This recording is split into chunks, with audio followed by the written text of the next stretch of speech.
Posible bang magkaroon ng robot na senador? Yes or no? Bakit? Palagay ko hindi. Ang robot tutulong sa senador para ilikom lahat ng mga rekomendasyon, lahat ng detalye, pero sa hunot dulo, judgment pa rin ng senador yan. Katulad ni Erap Gloria Digong, ang sabi nila kapag presidente ka, malamang makukulong ka. Nakakatawa ba o nakakabahala?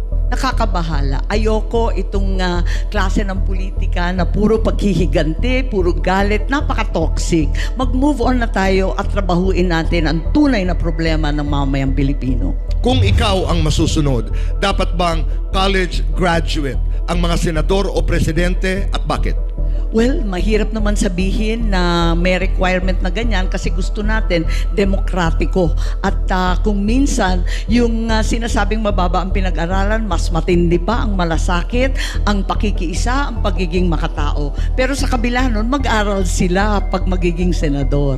Dapat ba pantay ang sweldo ng manggagawa sa probinsya at National Capital Region? Yes or no? Why? Yes, pinaglalaban ko yan. Meron akong panukala para dyan kasi nakikita natin ngayon ang taas-taas ng presyo ng bigas mula Samar hanggang sa Ilocos. Ganon din ang gasolina.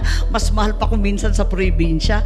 Bakit 400 pesos lang sa probinsya, 660 sa Maynila? Pantay-pantay.